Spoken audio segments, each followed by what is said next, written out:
I just want to do a full shlema for Shali Saralea Bas Chavavela. I know she thinks she starts some treatments today or something. Here's Carrie. Perfect timing. Okay, Carrie, what about just starting? Sorry, No problem. I'm the train. Oh, no. Okay, so just grab a book, get yourself comfortable. Okay. So, what is the secret to the Jewish people? We have this seem like we just exist and got, people try to wipe us out, but always still somehow we pop back up. In Hebrew, it's called Am Nitzchi, or Am HaNetzach, the eternal nation. I think that even now, after October 7th, they have some songs in Hebrew in Israel about it, how we just keep going, we're not afraid. Um, and even though we've always been persecuted and hunted down, it seems that we're always still here, thank God. And they always say that you write, isn't there this thing about, I think Mark Twain has a whole writing up about the Jew, how people destroy, but we're always, thank God, are always here. There is even a story about King Louis the 14th that 14th that asked the great philosopher Pascal what is a supernatural force in the world, and he says the Jews, Your Majesty, the Jews. So we seem to be supernatural. What is our superpower? What keeps us supernatural? And we're going to delve into that today. Okay, so it's the first class. So we're actually going to. Okay, we'll wait. Yeah. Oh gosh. Okay, we're going to skip text one. Okay. Okay. We're going to go through text. Okay. So today we're going to learn about the birth of Moses, of Moshe Rabbeinu, and learn how through and to understand, because through him we are an eternal nation, and we'll see what that means. Okay, so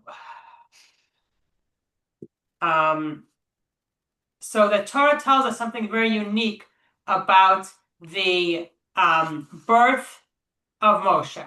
Usually the Torah doesn't talk much about births, right? A little bit, but let's see what it says. So we're starting with text number 2. Okay. Want to read it, Carrie? Here. Yeah. Oh, hi, Eileen. Hey. Right, Good to see y'all. Yeah. All right. Yeah. So the moment Moses was born, the entire home filled with light. We know this from a juxtaposition of 2 passages. One verse states, and she, his mother, saw that Moses was good. Exodus 2:2. Another verse states, and God saw that the light was good. Okay, so Moshe was unique as his body didn't block the light of his soul. You saw the godliness, you saw the goodness just coming right out of him. Okay, so I mean, I know some learned in other classes about how we have a body and a soul, right? We've been learning in different, depending which classes you take of mine. But most of us, we don't see particularly somebody's soul. Maybe someone who's very spiritual, they're able to see people's souls. But on the most part, we look at a person and you see the body, right? You see the person. You see, But with Moshe, it says light filled the home, meaning that his soul was his body was transparent, so you're able to see his soul. So why do we need to know this? Well, it's very nice that Moshe was such a great person, and he was born in such a way. But what is a lesson for us? Because we know the Torah isn't just a storybook or just nice things to know about people, but it's something that we need to learn lessons from.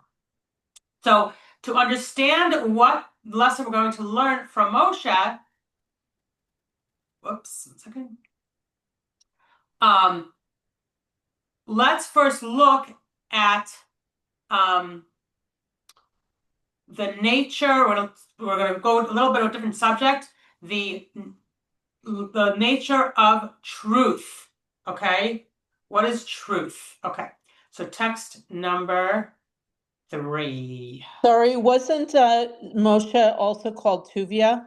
Yeah. Because it says and it said and he was good in the last passage. So that reminded me that I remember hearing that his other name was Tuvia. Yes, yeah, and actually, I think in the Rashi it names a few of his other names. Oh, he's And got other Moshe, names too? I believe so. And Moshe, the name Moshe was given to him by Batya, so it's not that he was Right. parents or That anything. wasn't even Hebrew. Correct. Yeah. Okay. So go for it, Eileen. I'll have you read. Oh, okay. This evil empire flourishes when Jews hurt the Torah to the hurl the Torah to the ground. What is the source? And you cast the truth to the ground, and it will do and prosper. Daniel 8:12. Truth can only refer to the Torah as it is written. Buy truth and never sell wisdom. Ethics and understanding. Okay, so a few things here. So number one is that we learn that without Torah, it's very easy for the enemies of the Jewish people to dominate us. Okay, when we're faithful to the Torah, we have protection and autonomy. But what's interesting here is also that truth is Torah. They call Torah is truth. So if we Jews stay faithful to Torah, we have protection. And because there's no other truths. The only truth in the world is the Torah. And we're going to learn more about that. How is that? Why is that? Is everything outside of Torah false? Is the world just a stage, right? That famous thing. What is this all about? So let's go on to text number 4. So how is the whole world just a false or a stage, and only Torah is true? Okay, so text number 4. Anyone else is able to read? I know you're all on mute, but if someone could volunteer, just pop yourself off the mute. I can do it. Read? Huh? May I read? Yeah, go ahead. Is that Michelle? Yes. Okay, you came up as Zoom user. I wasn't sure if it was you or not. Go for Okay. it. And then Valentina, you'll be next. Okay. I'll start right now. Yeah.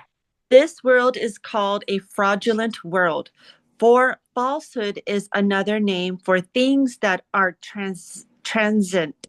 In other words, subject to termination, all worldly delights are transient, as it is written, for at the time of death one cannot take anything, everything. Everything. Okay. So basically, what is truth? Truth is a fact that cannot change. It cannot become extinct. It cannot no longer exist. It always has to be there. It's always unchanging. If it's not forever, it's not truth. Okay, very interesting. What does that mean? Okay. Let's read 5a. Valentina, you can go for this. Okay. But we don't hear you. A little closer to your phone. Oh. Yeah, a true tongue will establish forever, but a lying tongue just for a moment. Okay, so yeah, lies are just temporary, truth is forever. And go on to read 5b, Valentina, since it's a small one. Sure. Something true will always be correct and proper. It cannot be reversed at any point. However, something false can happen to exist for a little while, but it is fleeting. It can't last long. Okay, so to illustrate this, is an interesting, we bring up an interesting topic, and that is water used for purification, a mikvah. If someone wants to immerse themselves or immerse something in a mikvah, it only could be counted as a mikvah if it's water that is continuously flowing. So like in the old days, the men would maybe go to a mikvah. They wouldn't go to an actual built mikvah, but they would just go to like the river at the edge of town or something, and they would immerse themselves. But it's only counted as a mikvah if it's continuous, if it's always flowing. If this river dries up even once in 7 years, it's not considered real waters because it stops. So it's only a river if it always exists, if it's always flowing, if it's always there. There's no such thing as a half truth. Like you can't be half pregnant, can you?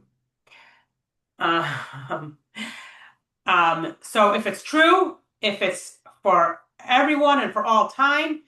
So also people always say, oh, my truth is, right? You ever hear that? Oh, whoops. You ever hear that saying, right? So there's no such thing. It's either true or it's not true. It can't be true for one person, not true for another person. A real truth. I'm saying a real truth. A real truth is for always and for everyone. So let us read text 6a. Anyone else on the Zoom that can read? Otherwise, we'll go back to Carrie. I can read. Okay. Rabbi Katina said, the world will exist for 6,000 years, followed by destruction, as it is written.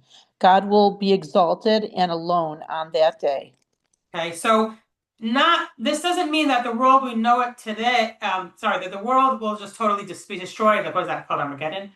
But it's that in 6,000 years, the world that we know it today will be totally different. The world in its natural order will cease to exist. But a world of perfection and good will exist, and that is a time of Mashiach. It will be a perfect time. Not that it won't exist, but that's the way we know how the world runs, the way the regular nature is, it will be different.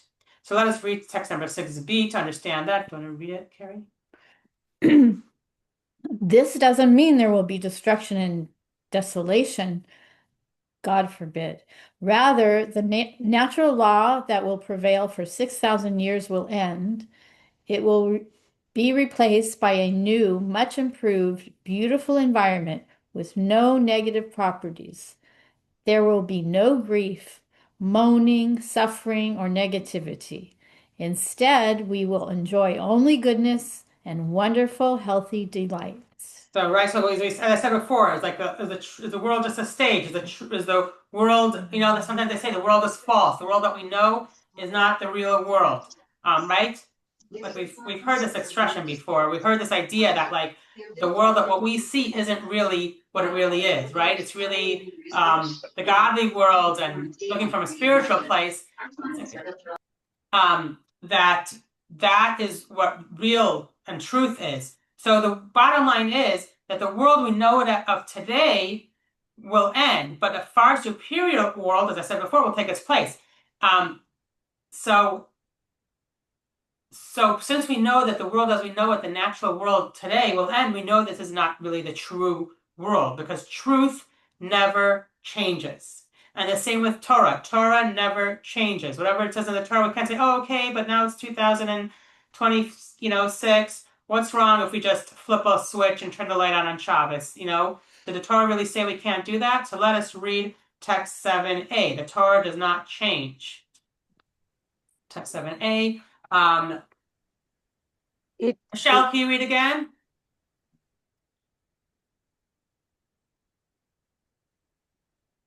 Michelle? Yes, I can. Sorry. Okay, thanks. It's so hard to work fast on unmuting. It is clear and explicit in the Torah that the commandments remain forever without change, subtraction, or addition. Because the Torah is from Hashem, so the Torah is never going to change. It's always the same. And let's go on to 7b. I guess Valentina. 7b, yes. Yeah. The divine Torah that is in our hands is eternal and cannot change at any time. This is because the blessed God created it according to his unlimited wisdom. The Torah is relevant to every person at every time because God's knowledge is not limited to any particular time frame. Okay, I know we're talking about a lot of lofty things today.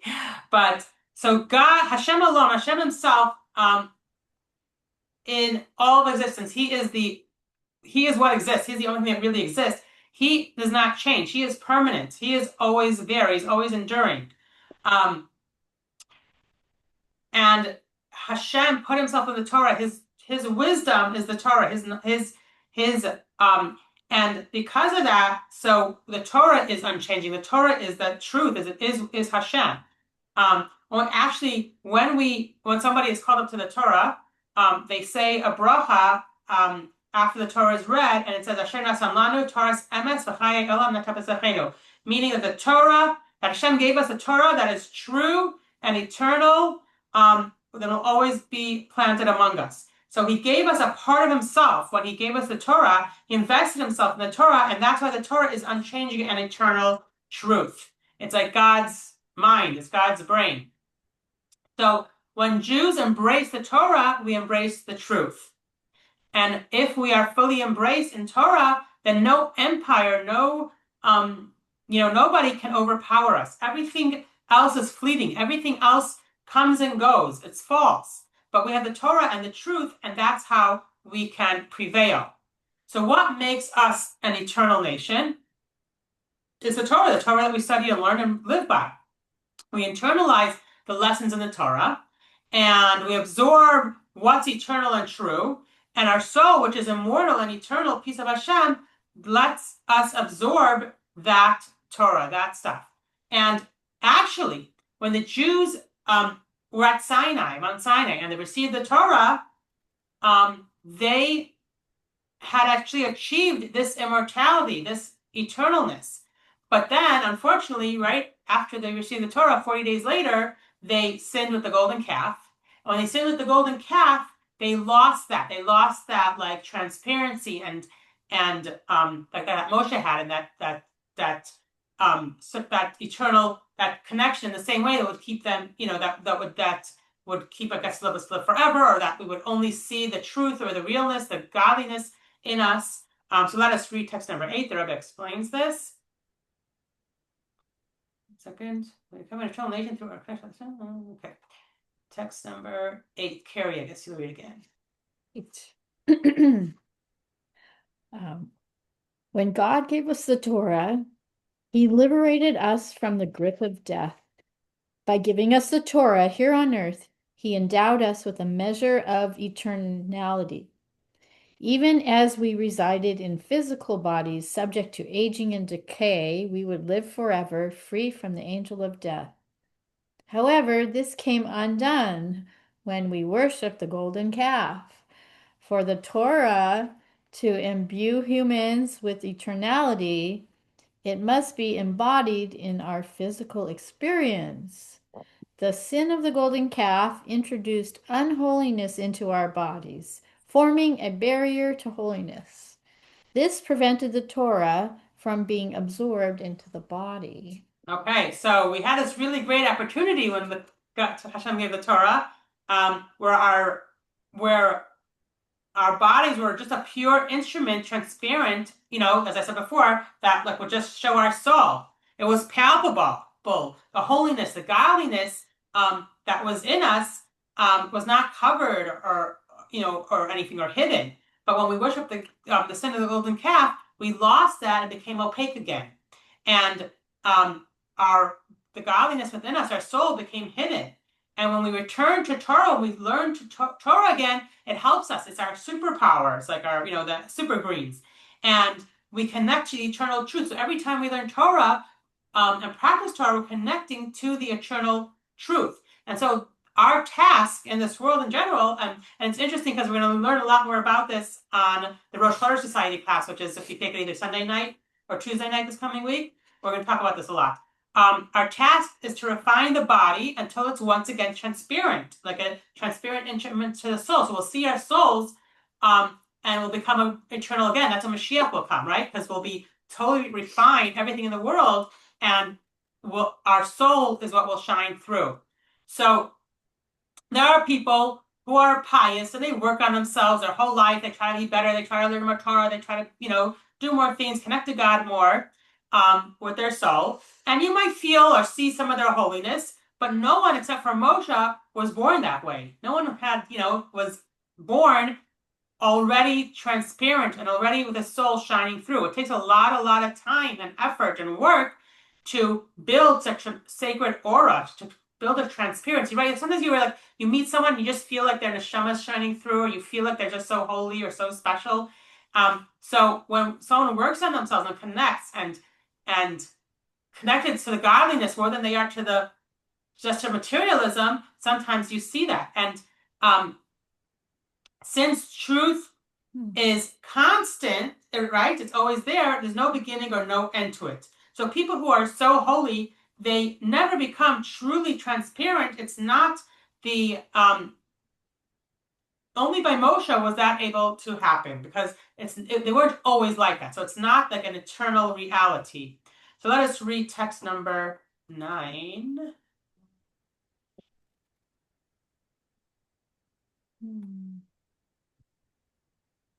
Okay. I can read again if you need to. Okay, did Eileen read recently? Let me just see if Eileen. Sure, I could.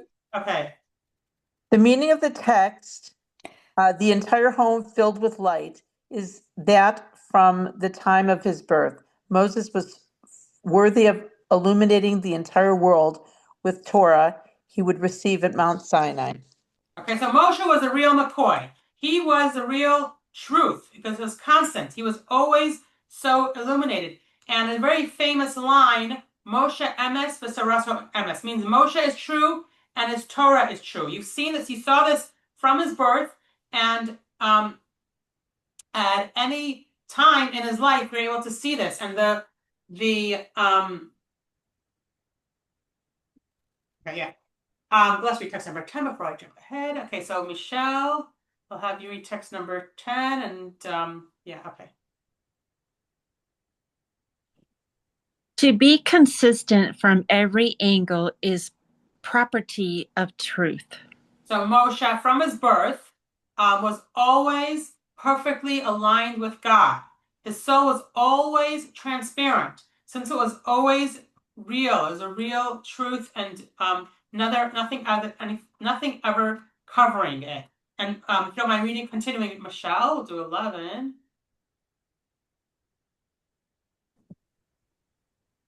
Rabbi Bar Hana said, an Arab once said to me, come, I will show you those who were swallowed by the earth due to the sin of Korah. I saw 2 rifts in the ground. He said to me, listen, what do you hear? I heard them calling, Moses is the truth, his Torah is the truth, and we are the frauds.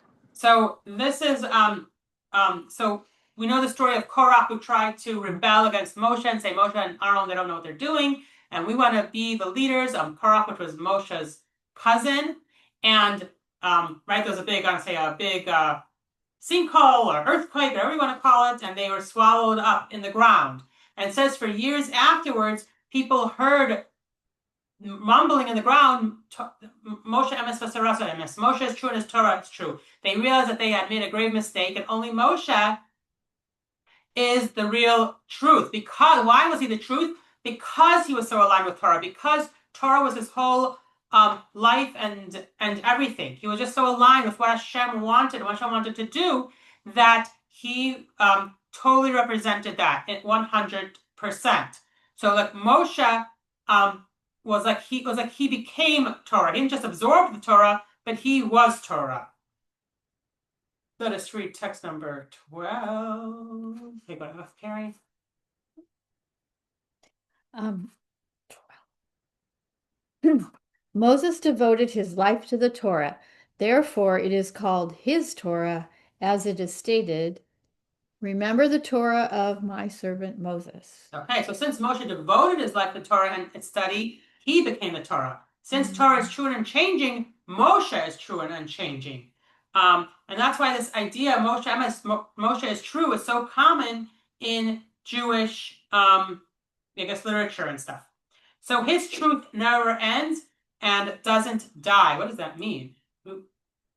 How does it mean that Moshe never died? Okay. That is because, okay, let's go, Valentina.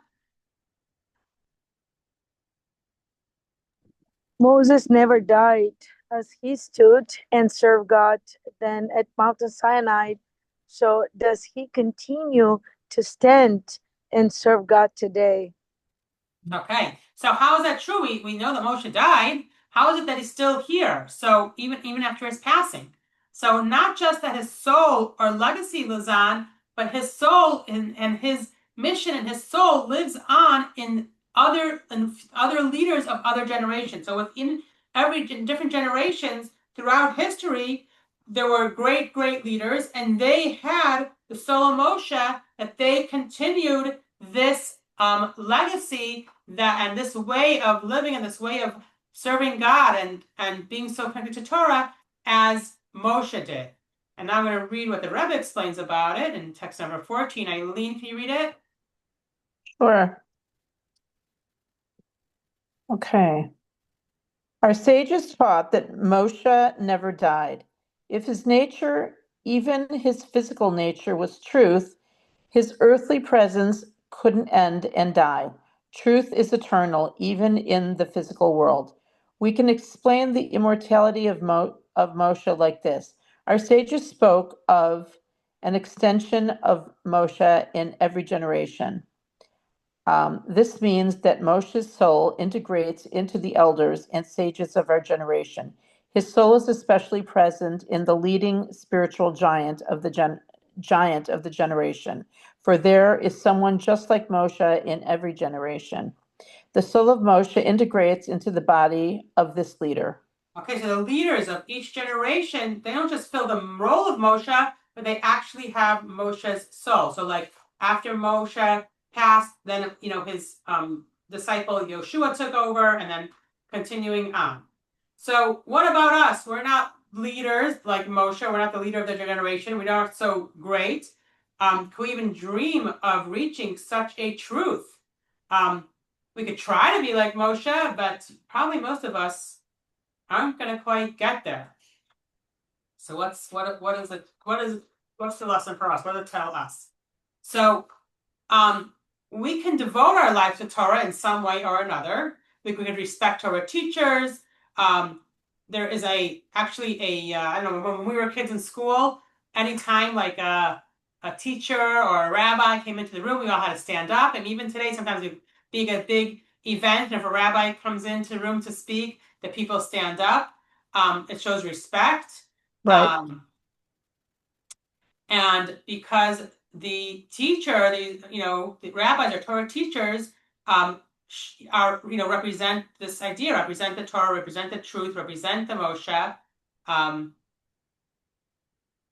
which is really boils down to, godliness and eternality. So let's do text number 15. Carrie, I guess want to do it. 15. Does the Torah belong to the teacher?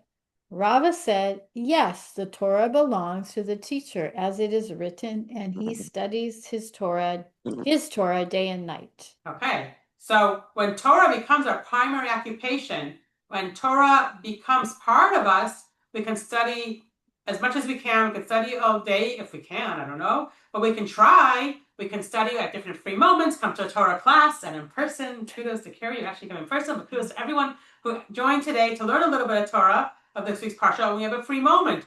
Today you could just go online and listen to some quick Torah thought, right? Or have some Torah book with you and always read it at an extra moment.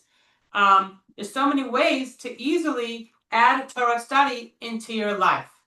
And what makes us an everlasting nation, as I said in the beginning, the Torah, by learning it, by making sure we support people who learn Torah or support places that teach Torah. So Torah schools, if you help support Jewish schools, making sure, convincing people to send their children to Jewish schools, or places like Chabad houses that teach Torah and spread Judaism. So any place that teaches Torah, you can help support.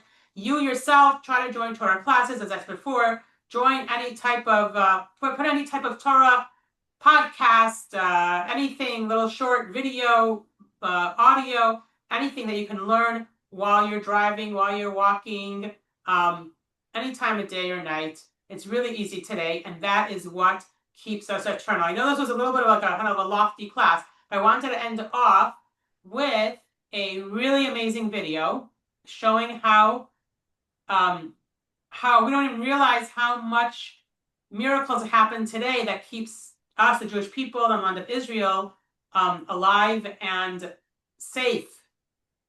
So So 1 second, I'm going to end this share, and then I'm going to reshare. What is it? This one. Share sound here. Move from here. 1 second, guys. I'm going to try to make this video big so we all see it. Okay, tell me if you see. You guys see the screen? The guy speaking, like. I'm gonna Yes, okay, I'm gonna press play. If you don't hear it, let me know. I do hours upon hours of research of everything that I'm going to say to make sure that it's as true as I can make it. And I speak to people in the White House, I speak to people in the Senate, the Congress, I speak to people in the intelligence services of both us and the United States, I speak to members of the Knesset, I speak to members of the State Department. And this information I'm going to tell you, you might say, I don't know, maybe these are out my eyes, you know this stuff. I'm telling you this stuff is true. In the middle of September 2024, we watched the greatest intelligence operation unfold. And a 27-year-old analyst, she sat behind a desk, and she's going through the data from the war after the war, and she's seeing the pictures of the bodies of the Hezbollah fighters that are coming in, and she notices that each of them, on their chest, above their hearts, wears a walkie-talkie. And she goes to her boss at the time, who was the division head, and she says to Jessica, she says, how great would it be if we could put a bomb inside each of those walkie-talkies, thousands of Hezbollah fighters. You just push a button and they all have an explosive charge go over their hearts and kill them. Just drop dead right there. In most of our lives, when we suggest ideas to our bosses or to our teachers or to our administrators, and they're out of whack and they're not possible to be done, we're told that's not possible. And Mossad's ethos are different. It's a challenge. Okay, figure out how you're going to do it. So she created a shell company in Germany, which worked with a small company in Taiwan, which provided communications equipment to companies all over the world. They had a great online business. Dinky little store in Taiwan, but great online business. And the next time Hezbollah came around ordering walkie-talkies, this partnership, this shell company in Germany interrupted the supply chain and injected a little C4 into every single one of those walkie-talkies with a remote detonating device. And thousands of Hezbollah fighters wore them for 10 years. A little bomb on their chest that they were unaware of. Nasrallah Machshama, the head of Hezbollah, at a certain point after 10 years, got paranoid about Israel eavesdropping on him and figured they were doing so through the walkie-talkies. And he ordered that Israel, being a high-tech country, Hezbollah would have to go low-tech to make sure that Israel could not interfere with their communications. So the most low-tech thing he could think of was a pager. No one had seen a pager for 15 years. You cannot go online and buy 20 pagers. You can't find them on eBay. Nobody has 20 pagers, let alone 5,000. Eavesdropping on this conversation, the Mossad agent, now 15 years later, tells her shell companies, we got to restock pagers, which is the equivalent today of saying we should restock rotary phones. You're like, that's crazy. Who in the world is going to buy this? But we got to have thousands available. 3 days later, the bet paid off. A request comes in for 5,000 pagers. We're all too happy to supply those pagers with a little C4 and a detonating device inside of them. And Hezbollah fighters are walking around on their waist with these pagers. After October 7th, Nasrallah sees what Yahya Sinwar Yamach Shemo was doing with his communications, and he has switched to no digital communications to make sure that Israel could not eavesdrop and was passing messages through the tunnels. And Nasrallah says that's what we have to do. We have to do that. Nasrallah orders in 3 days' time for everybody to take their pagers, put them up in the closet next to the walkie-talkies, and they're going to go through handheld communications. Israel hears this and comes to Prime Minister Netanyahu and says, listen, you don't have to blow them all up, but if you don't do it now, it's never going to happen. They're never going to have these pagers. This is our only opportunity to use it or lose the time. Prime Minister Netanyahu orders on a Tuesday at 2:30 p.m. One page goes out to all the members of Hezbollah that have these pagers. It's over 5,000 people. Hold the pager up against your, like as close as possible to your eyes. Push 2 buttons simultaneously, and the classified message will appear. The reason Israel was doing that was to get it as close as possible to their brains. Not everybody, if you remember the famous video of the bomb that went off in the grocery store, not everybody answered the page. Israel blew up all the pagers. Only 42 people were killed by them, but over 3,000 fighters were taken off the battlefield that day, injured beyond the ability to fight ever again. How many Israeli soldiers were in operation on that battle? 0. The next day, you got to imagine, that night, as one intelligence officer told me, he said, it's not that nobody else has ever done something like that before, it's that it's beyond the imagination of any intelligence service to even put something like that into play. They come back the next day to the Mossad headquarters. When they turn on the live stream from their drones and of the Lebanese news and see at the funerals that Nasrallah has ordered the remaining fighters to put the walkie-talkies on so that he could communicate with them, you got to imagine that was the Hava Nagila moment where they all start dancing and looking for the old detonator. And they blew it up. And 25 more fighters died on the spot. I was watching the funerals and saw the bombs going off and wondering to myself, who in the world is blowing up Hezbollah funerals? It was us. Tuesday afternoon, the first wave goes. Wednesday afternoon, the second wave goes. Thursday was the greatest of the days, because Thursday, Nasrallah ordered that the 20 remaining commanders, high-ranking people within the Hezbollah organization, do not use any form of technology, but rather get together in person at a certain apartment. 3 F-15s took off from Ramat David Air Force Base and planted 3 missiles straight through a window into their meeting and took out the 20 commanders. Tuesday, Wednesday, Thursday, Hezbollah is no longer a threat to the state of Israel, to the Jewish people. How many soldiers did we lose? Out of the pages of Tanakh, 0. Now that Hezbollah is gone, attention focuses on Syria. Syria's been going through a civil war for the last 10 years. Assad, who was the head of Syria, Assad was protected by Hezbollah and by the Syrian army. Hezbollah is no longer protecting him. And a true Russia, a man named al-Sha'ara, who is now the president of Syria with a $10 million bounty on his head from the United States, realizes this is his chance and orders his troops in. The hardest Israel ever fought was December 8th and 9th of last year, and most Israelis, most people in Israel, have no idea it happened. On December 8th and December 9th, as al-Sha'ara's forces came into Syria, everybody in the Kiryat, our Pentagon in Tel Aviv, realized, take out all the Syrian files, every attack plan. It's absolute chaos there, and put them all into play right now. 350 planes go off on 350 missions. That, over the course of 48 hours, we bombed every single Syrian Air Force jet, none remained. We bombed every single Syrian Navy boat, none remain. We killed every single general and assassinated them, none remain. We killed every single nuclear scientist working on their nuclear weapons program, none remain. We killed every single chemical scientist working on Syria's chemical weapons, which they had and don't remain anymore, and they don't remain anymore. We killed everybody, took southern Syria for ourselves as a buffer zone. And how many soldiers fell in those battles as we raced across Syria, bombing them and assassinating their people? 0. Out of the pages of Tanakh, we did not lose one soldier in Syria. With Hezbollah and Syria out of the picture, Iran is left vulnerable. An F-35 fighter jet costs $235 million each. And for every hour that it's in the air, it requires 8 hours of maintenance. The United States Air Force, at any given time, its planes are in 51% readiness. That means they need double the amount of planes to fight a war, because 50% of the planes are always under maintenance. That's acceptable numbers for mechanical engineering for airplanes. That's how it works. When Prime Minister Netanyahu plans the attack on Iran, he's going to fly 200 planes, 4 hours, 2,000 kilometers to Iran, and then 2,000 back, another 4 hours. An hour over the air avoiding anti-aircraft fire. The stress on the airplane is tremendous. Stress on the pilot is tremendous. And the acceptable losses are 8 planes on every round of fighting. 8 planes will suffer mechanical failures. Just imagine how many times you've been on a passenger jet, which is a lot less complicated of an airplane, and the pilot announces, I'm sorry, we have like a 20, 30-minute delay. Something on the plane broke. You need to bring a mechanic out to fix it. For an F-35, 8 drop out of the plane on every round. Means we lose 8 pilots. 192 planes come back, 100 require more maintenance. Only 90 go back. Of the 90, another 8 drop. Over the course of 10 days, we're looking at 60 dead pilots, 60 lost planes, and about half the planes at any given time back on the runway for maintenance, some of them not being able to take off ever again. We suffered no losses. We didn't even have a plane that required significant maintenance. The way a mechanical engineer explained this to me is that it's impossible, except that it happened.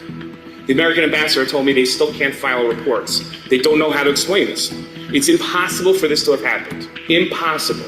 We're not talking about it's unlikely. We're not talking about the odds are against it. We're talking about the manufacturer would tell you it's impossible. Today, the United States Air Force is rethinking its entire approach to how to fight wars and how to get 90% of its planes in the air every single time, just as we have. While we're doing this over Iran, we have 2 more operations going on. Operation Narnia and Operation Red Wedding, which kills all the scientists and all the generals in Iran. Nobody even knows this happened.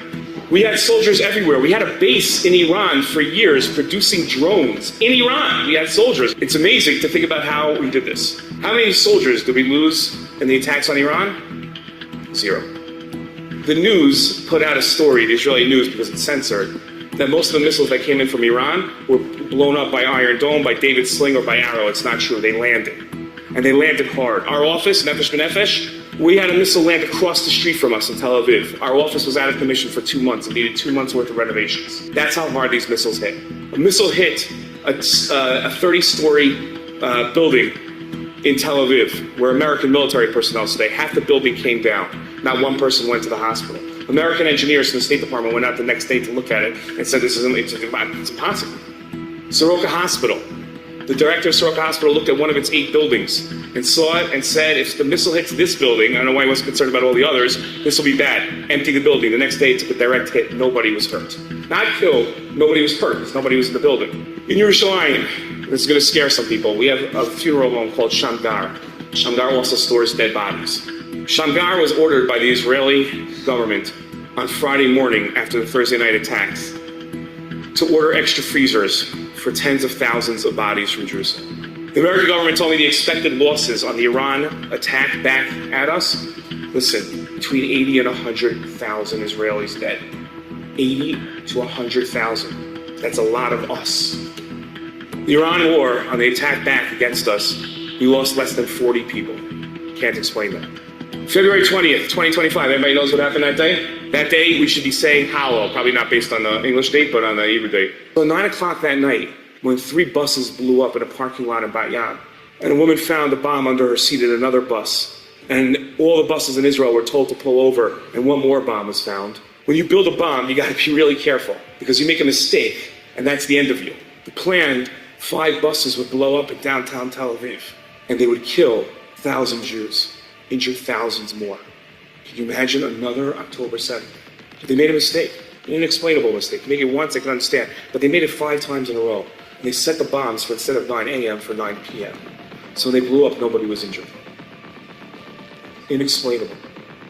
The last story I'm going to share with you is that they found Sinwar's plans. Yahya Sinwar was the head of Hamas, and they found his plans.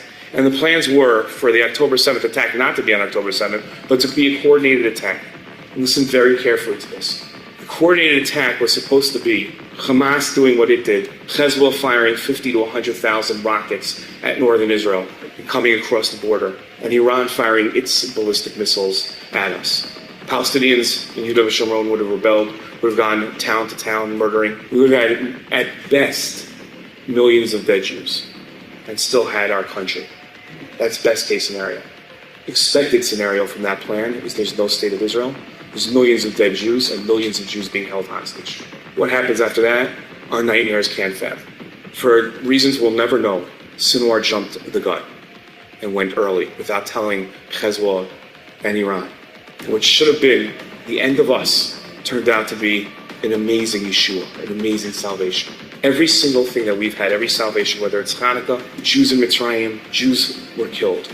And we lost people. In modern times, the Yom Kippur War victory, the 6-Day War, 1948, we lost 1% of the Jewish people in Israel.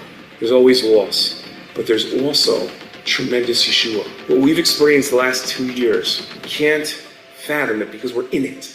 It's hard for us to see it.